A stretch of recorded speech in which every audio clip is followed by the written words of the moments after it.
nuclear bombers. It seems that the mood has shifted a bit in Moscow. To what extent do you think this will change Russian tactics on the battlefield? Or it does seem that restraint is now difficult, not just because of pressure from other politicians and the public that they have to act more forcefully, but also the sense of, I guess, the need to restore their deterrent. That is, well, if something like this happened in the United States, someone attacked their nuclear forces, one would think there's a need to revive this deterrent, send a signal that this will never happen again. But we have seen some changes. That is, Russia's hitting Ukrainian cities pretty hard now with drones and missiles. Is this a new tactic, you think, or is it just a temporary retaliation, or do you see any wider implications of how Russia would be changing its approach, given I guess, the anger that is now taking over? I think it's important for everyone to realize, especially in Moscow, that strikes will not win the Ukraine war for Russia. I've looked at the target list. All the targets they picked to attack were legitimate.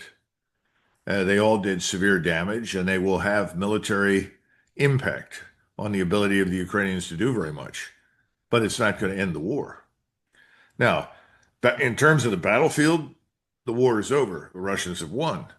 But strategically, the war continues and will continue as long as Zelensky is there in Kiev with his little inner circle and they pretend to be a functional government with real institutions and real armed forces.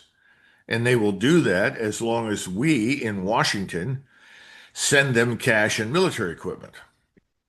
So the question is, what are you going to do about this, President Putin? Are you going to simply throw more rockets and missiles at the Ukrainians? That's not really going to change very much. You want an end to the war. I want an end to the war. President Trump always had a way to end the war. That is, cut off the military aid immediately. Withdraw all U.S. personnel, civilians, military, intelligence, doesn't matter, get them all out of Ukraine. Stop the flow of equipment as well as cash to Ukraine. At that point, the Ukrainian government and its operation collapses. The Europeans can't make up the difference. And the Europeans, regardless of what fools like Mr. Rutte and others say, they have no appetite for war. They're not interested in fighting for anything in Ukraine. They want to sit on the sidelines, posture as heroic defenders of this thing they call democracy, which is largely nonsense now in Western Europe.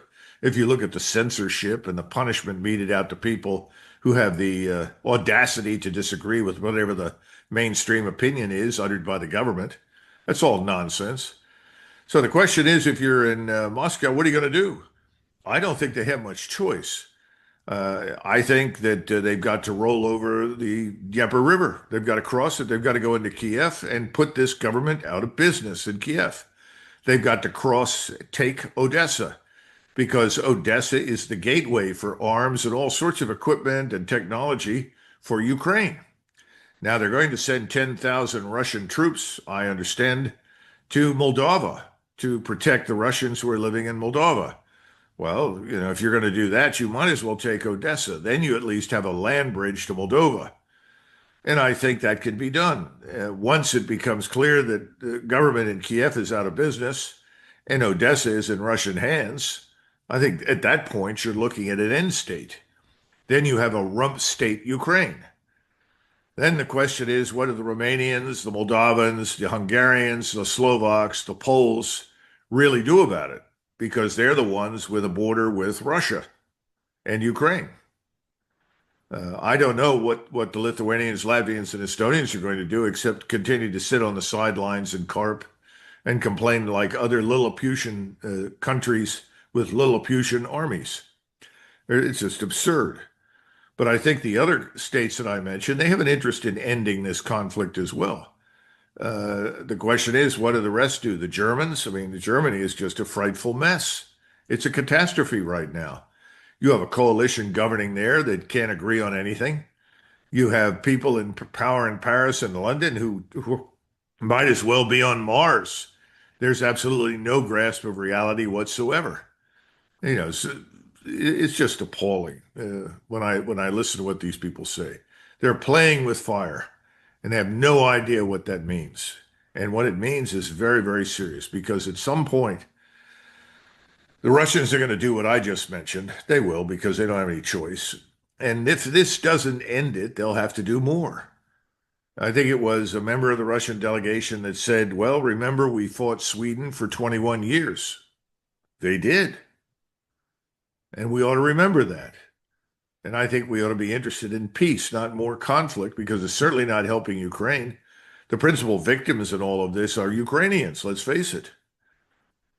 But I don't see any hope right now on the horizon for any rationality. Maybe we get some new governments, some new leadership in the West, we could see something positive happen. But right now, the Russians have to deal with a situation that exists. They've got to get rid of Zelensky and this horrible government he represents. There is something awfully irrational about both governments and media at the moment.